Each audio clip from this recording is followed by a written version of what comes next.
O que eu preciso é de Jesus, de verdade. O que eu preciso é de Jesus, só com Ele é liberdade. O que eu preciso é de Jesus, de verdade. O que eu preciso é de Jesus, liberdade. Eu quero ser livre do pecado, eu quero ser livre da mentira, eu quero ser livre dos meus medos, eu quero ser livre de mim mesmo, eu quero ser livre para amar, quero ser livre para abraçar, quero ser livre para servir e dizer para todo mundo que o único caminho é Jesus. De verdade. O que eu preciso é de Jesus, só com Ele é liberdade. O que eu preciso é de Jesus, de verdade. O que eu preciso é de Jesus, só com Ele é liberdade.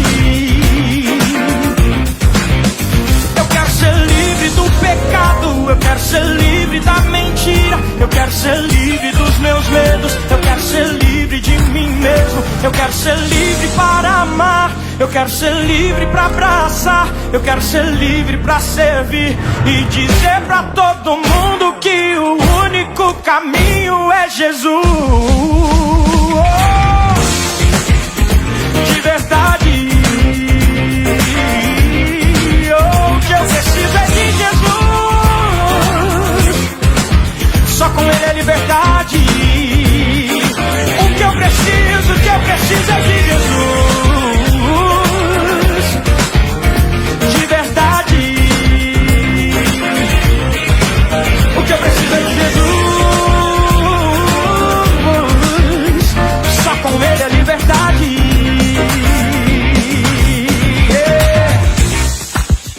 Jesus, caminho que me leva para dentro.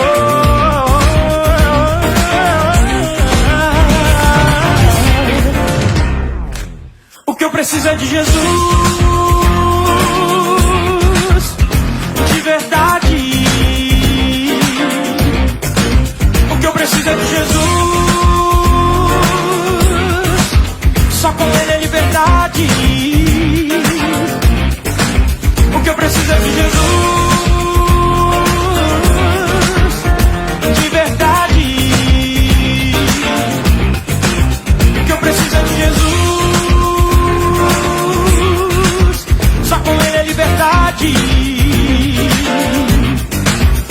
Eu quero ser livre do pecado, eu quero ser livre da mentira, eu quero ser livre dos meus medos, eu quero ser livre de mim mesmo, eu quero ser livre para amar, quero ser livre para abraçar, quero ser livre para servir e dizer para todo mundo que o único caminho é Jesus. De verdade. O que eu preciso é de Jesus, só com Ele é liberdade. O que eu preciso é de Jesus, de verdade. O que eu preciso é de Jesus, só com Ele é liberdade. Só com Ele é liberdade.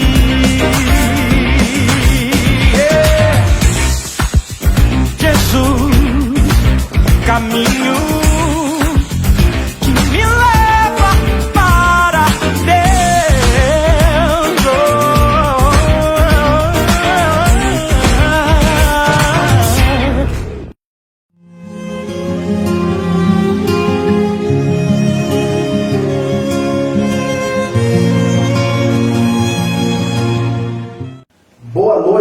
paz do Senhor Jesus. Estamos iniciando agora mais um de Papo com a Cojade. Seja bem-vindo. Aproveite para curtir e compartilhar na sua linha do tempo essa grande transmissão que teremos nessa noite. Eu tenho a grande alegria, eu tenho a honra de, nesta noite, entrevistar uma figura muito importante na nossa querida Assembleia de Deus Ministério no Ipiranga. Eu estou falando do pastor Daniel Vieira das Chagas, o nosso terceiro vice-presidente da diretoria do nosso ministério, casado com a irmã Nazaré Vieira das Chagas, pai de 6 filhos e muitos netos. Eu tive a alegria e a honra, inclusive, de ser presenteado com um livro, um escrito seu sobre escatologia. Jesus Vem, autor pastor Daniel Chagas, como costumeiramente é chamado. Meu querido pastor, a paz do Senhor Jesus, seja bem-vindo e muito obrigado por estar conosco. A paz do Senhor, meu irmão. Para mim é uma satisfação, um prazer, uma honra estar aqui nesse momento. Que bom! Já estamos aqui então às ordens, junto com o nosso querido pastor, da qual nós tivemos aqui em bastidores a alegria de ouvir algumas breves histórias que nós queremos compartilhar com você neste momento. Saibam sempre que nós estamos aqui escrevendo histórias, nós estamos mostrando através de pastores desbravadores, como o nosso prezado pastor, que os degraus, a nossa chegada até aqui, existe todo um processo, um momento na qual foi preparado, foi caminhado, para que hoje nós pudéssemos então desfrutar do que nós desfrutamos hoje. A história que nós vivemos hoje foi escrita e está sendo escrita de passado até o presente. Pastor Daniel, eu vou usar uma parafrase de forma carinhosa de Jonas, que eu sempre gosto de usar na abertura dessa entrevista, quando foi feita uma pergunta para Jonas, mas eu gosto de usá-la assim de forma carinhosa. Seguinte, qual é a sua terra? De onde o senhor vem? E de que povo és tu? Como foi sua infância, pastor Daniel? De onde o senhor veio? Fala um pouquinho para nós, para que nós entendamos e conheçamos quem é o senhor desde o início da sua vida. Então, meu irmão, eu nasci em Minas Gerais, na cidade de Contagem, em um lar cristão. Meus pais já eram da Assembleia de Deus, é ali que nasci e aprendi desde criança a obedecer a palavra do Senhor. Minha mãe era uma pessoa assim, muito dedicada a obras, muito de oração, e ela ensinava os filhos a obedecer a palavra do Senhor. Minha mãe ela teve 26 filhos. E 26, pastor Daniel? Meu Deus do céu! Todos em casa, ela nunca foi no hospital para ter filhos. Foram todos em casa, 26 filhos. Agora, o longo tempo que tem passado, já faleceram vários, estamos agora em 7.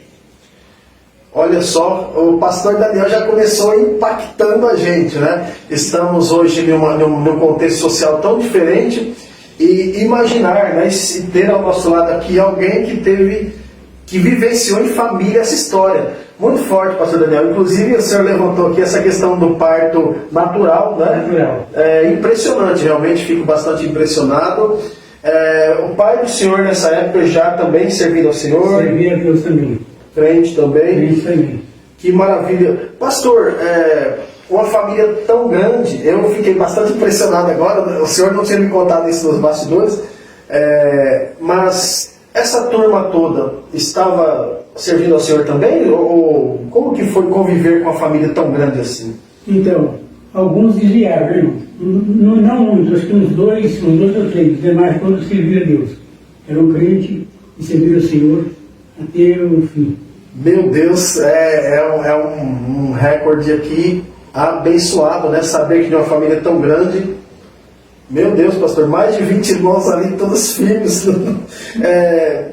Um dos últimos dos meus irmãos, que agora está com 82 anos, ele se batizou aqui no Ipiranga depois de uns 79 anos, mais ou menos, ele batizou aqui no Ipiranga. Meu Deus. Agora está morando no Paraná, mas ele tornou-se membro da igreja. Que maravilha, pastor Daniel. Pastor Daniel, o senhor está falando então de anos, isso por meados de anos 50, que ano era esse? Então, eu nasci no ano de 1944, né? 44. Eu estou hoje com 76 anos de idade.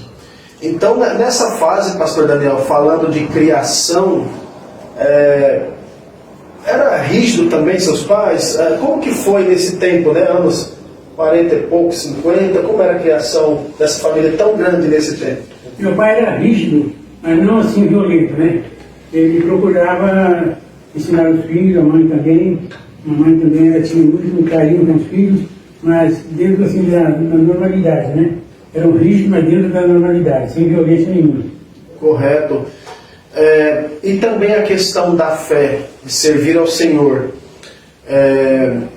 Havia dificuldades na condução dos filhos para a igreja? Ou os seus pais, eles de certo modo... eu posso dizer que é uma palavra mais popular, os senhores eram forçados? Ou como que caminhavam os seus pais nessa condução dos filhos? Porque é impressionante ver uma família tão grande servindo ao Senhor com bastante número, né? Eu fiquei bastante impressionado. É que muitos dos meus irmãos faleceram mais jovens, certo? Mas os demais que estavam vivos iam para a igreja com o pai e a mãe. Eles não moravam muito longe da igreja, né? Então não era muito difícil a gente seguir os cultos. O senhor morava em cidade mesmo, ou era em distrito, em roça? Eu morava num bairro da cidade. Correto. Um bairro da cidade de Contagem. Contagem, Minas Gerais, próximo à capital, né? Próximo a Belo Horizonte. Essa questão de ter um templo mais próximo, isso é importante. Às vezes tem alguns irmãos de interiores que às vezes eram quilômetros, né, para chegar na igreja. Verdade. O senhor já teve um pouquinho mais de facilidade. Mas, pastor, é uma família tão grande, vivendo aí na presença do Senhor. Acredito que não eram fáceis esse tempo, né? Tempos mais difíceis. A sua família financeiramente tinha mais dificuldade, ou era uma família mais tranquila nessa parte financeira também? Então, quando a gente estava morando lá em Minas, meu pai tinha um sítio, né? Ele criava gado, tinha os animais também. Não era tão difícil para a vida, né? Depois ele teve um tempo que ele mudou para São Paulo na minha infância. Ficou aqui um pouquinho de tempo, voltou para Minas. Umas 2 vezes ele veio e voltou. A última vez que ele foi, a gente devia ter uns 13 para 14 anos. Aí eu só voltei no ano de 74. Perfeito. 74 o senhor volta para São Paulo, então. São Paulo, meu pai tinha falecido, faleceu aos 85 anos. Minha mãe ainda estava viva, mas faleceu mais ou menos com 93, 94 anos. Meu Deus, uma longevidade muito boa, né? Às vezes eu digo que no nosso país, essa não é a idade média da população, né? Então os nossos irmãos aí que ultrapassam essa barreira é de uma bênção muito grande, a longevidade é acima da média do nosso país. Pastor, adolescência. Hoje a gente sabe que é uma das fases mais turbulentas, né? O senhor pastor aí desde muito tempo, o senhor convive com departamento de jovens, de adolescentes, e hoje é uma fase muito tumultuada, mas para o senhor, na época do senhor, como que era a adolescência, como que foi essa fase?